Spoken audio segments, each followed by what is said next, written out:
কবিৰত্ন শ্ৰী শ্ৰী বৈকুণ্ঠনাথ ভাগৱত ভট্টাচাৰ্য ভট্টদেৱৰ ৩৮৮ সংখ্যক তিৰুভাৱ তিথি পৰিচালনা সমিতিৰ তৰফৰ পৰা অসমীয়া নৱবৰ্ষৰ শুভেচ্ছা জ্ঞাপন কৰিছোঁ। আজি আমি আপোনালোকলৈ ইয়ালৈ আমন্ত্ৰণ কৰি আনিছোঁ আমাৰ আগন্তুক তিথি মহোৎসৱ সম্পৰ্কে জনাৰ বাবে। আমি ব্যাকুচি সত্ৰৰ সত্যদেৱ মিলন সমিতিৰ অন্তৰ্গত ভট্টদেৱৰ ৩৮৮ সংখ্যক তিথি মহোৎসৱ পৰিচালনা সমিতিয়ে এইবুলিও আমি বৰ্ণাঢ্য আৰু বিস্তৃত কাৰ্যসূচীৰে তিথি মহোৎসৱটি আয়োজন কৰিবলৈ আগবাঢ়িছোঁ। এই আগবঢ়াৰ ক্ষেত্ৰত অহা ৯ জানুৱাৰীৰ পৰা আমাৰ বিভিন্ন কাৰ্যসূচীৰে আমি 15 দিনৰ কাৰ্যসূচী ৰাখিছোঁ। আৰু এই কাৰ্যসূচীসমূহৰ ভিতৰত গুৰুজনাৰ বন্দনা, গুৰুজনাৰ কথা প্ৰসাৰ কৰাৰ বাবে আমি আজিৰ সংবাদমেলখন আয়োজন কৰিছোঁ। মূলতঃ কথা হ'ল, এই তিথি মহোৎসৱত 9 তাৰিখে আমাৰ গণ্ঠ বুলি কোৱা হয়। আমাৰ আচলতে সভাৰ প্ৰস্তুতি আৰম্ভ হৈ গৈছে, বহুখিনি দিশ আগবাঢ়ি গৈছে। ইতিমধ্যে আপোনালোকে নিশ্চয় লক্ষ্য কৰিছে, আমাৰ এই ভট্টদেৱ ক্ষেত্ৰত আমি আমাৰ চাইনা দিয়া কাম আজি ৰাজহুৱাভাৱে সকলো গাঁৱৰ মানুহে আহি, চুবুৰীয়ে হাতীয়ে আহি চাইনা দিলে।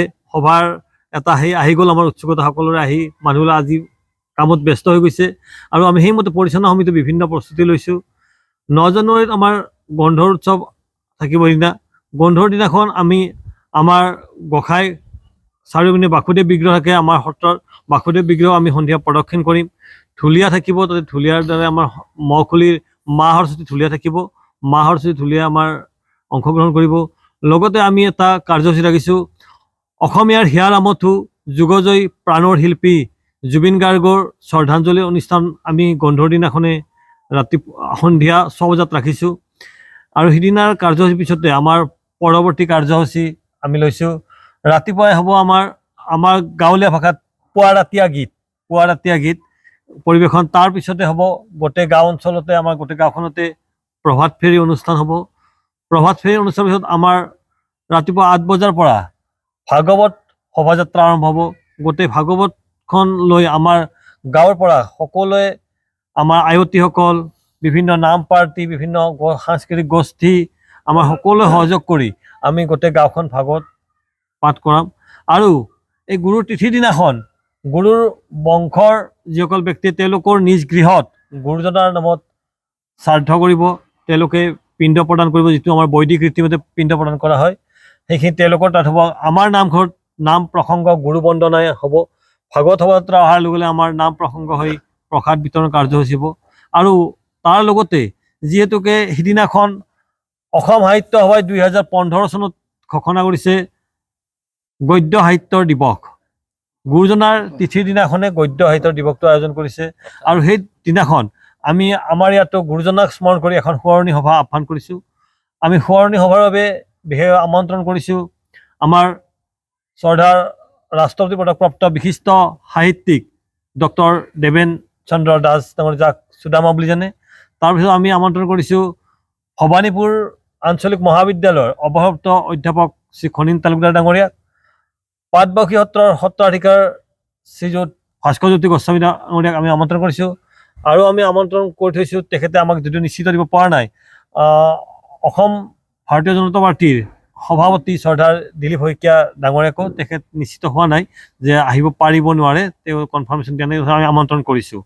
গতিকে সোঁৱৰণী সভাৰ লগে লগে তাৰপিছত আমাৰ বিভিন্ন ঢুলীয়া থাকিব অনুষ্ঠান। এই ঢুলীয়া অনুষ্ঠানৰ লগে লগে আমাৰ নাট হ'ব।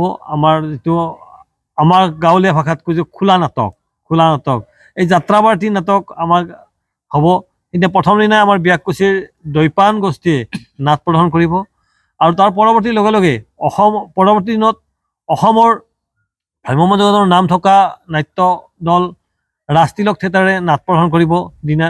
আৰু আমি এই সভা মহোৎসৱৰ লগত সংগতি ৰাখি বিভিন্ন ধৰণৰ আমি প্ৰতিযোগিতা ৰাখিছোঁ।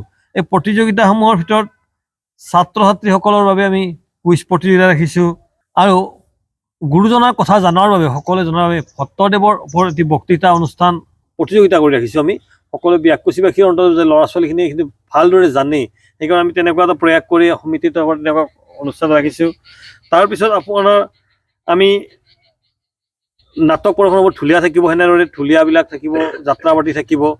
আৰু তাৰ পৰৱৰ্তী 12 জানুৱাৰীত আমি ৰাখিছোঁ তৰ্ক প্ৰতিযোগিতা ৰাখিছোঁ। সামাজিক মাধ্যম দেশৰ ৰাজনীতিৰ বাবে ইতিবাচক, আমি এই বিষয়টো তৰ্ক প্ৰতিযোগিতাৰ আয়োজন কৰিছোঁ। আৰু সিদিনাৰ লগে লগে ঢুলীয়াও থাকিব। লগতে আমি পোনপ্ৰথমভাৱে ব্যাকুচি সত্ৰবাসীয়ে আমি আন এটি মনোৰঞ্জন লগতে বৌদ্ধিক উৎকৰ্ষ সাধন হোৱা অনুষ্ঠান মুকলি দৰ্শক কুইজ প্ৰতিযোগিতাও আয়োজন কৰিছোঁ সন্ধিয়া 5 বজাত। তাতেও আমি সকলোকে আমন্ত্ৰণ কৰিছোঁ। এনেদৰে আমি অনুষ্ঠান ৰাখি 13 তাৰিখে 28 পৰ দিনা আমি বিভিন্ন ধৰণৰ অনুষ্ঠান ৰাখিছোঁ। শ্ৰদ্ধাৰ আমাৰ ভাৰতৰত্ন অসমীয়াৰ হিয়াৰ আমঠু আনগৰাকী শিল্পীৰ ডক্টৰ ভূপেন হাজৰিকাদেৱৰ ভূপেন্দ্ৰ সংগীত প্ৰতিযোগিতা আমি অসম ভিত্তিতে ৰাখিছোঁ। আৰু লগে লগে আমাৰ সন্ধিয়া ৰাখিছোঁ আমি আমাৰ অসমীয়া গীতৰ আধাৰত সৃজনমূলক নৃত্য প্ৰতিযোগিতা। এই অনুষ্ঠানৰ লগে লগে আৰু যাত্ৰাপাৰ্টি সেইদিনা আছে, আৰু আমাৰ হেৰিও আছে, থিয়েটাৰো আছে ভ্ৰাম্যমাণ দলটিৰ। আৰু 14জনী আমি অনুষ্ঠান ৰাখিছোঁ কিছু পৰিমাণে অসম ভিত্তিত দিহানাম প্ৰতিযোগিতা ৰাতিপুৱাৰ ভাগত ৰাখিছোঁ। আৰু আবেলি আমি সন্ধিয়া আমাৰ সাংস্কৃতিক সন্ধিয়া অনুষ্ঠিত হ'ব। সাংস্কৃতিক সন্ধিয়া অনুষ্ঠান আমাৰ ব্যাকুচি সত্ৰৰে সমন্বয় সাংস্কৃতিক গোষ্ঠী ব্যাকুচি সত্ৰৰ দ্বাৰা আমাৰ বাৰেৰহণীয়া অনুষ্ঠান পৰিৱেশন হ'ব। ব্যাকুচিৰ লোক সংস্কৃতি পৰিৱেশন হ'ব আৰু বৰপেটা সাংস্কৃতিক সমাজৰ অনুষ্ঠানৰ পৰিৱেশন হ'ব। লগতে অসমৰ বৰ্তমান যে জুবিন গাৰ্গৰ গীত হুবহু গোৱা বুলি সকলোৱে জুবিন গাৰ্গ ডাঙৰীয়াই কৈ গৈছে, তেখেতৰ সকলোৱে জানে প্ৰবীণ বৰাৰ গীতৰ শৰাই আছে। এনেদৰে বিভিন্ন অনুষ্ঠান ৰাখি আমি অনুষ্ঠানবিলাক ৰাখিছোঁ। আৰু শেষত আমাৰ 15 জানুৱাৰীৰ দিনা আমাৰ 1 মাঘ 15 জানুৱাৰীৰ দিনা আমি আমাৰ অনুষ্ঠান সামৰণি হ'ব। আৰু সামৰণি নামেৰে আমি অনুষ্ঠান পৰিৱেশন কৰি আমাৰ এই বিস্তৃত কাৰ্যসূচীবিলাক আমি এনেদৰে কৰিছোঁ। আৰু আশা ৰাখিছোঁ আপোনালোকৰ এই অনুষ্ঠানবিলাক সহায় সহযোগ পাম।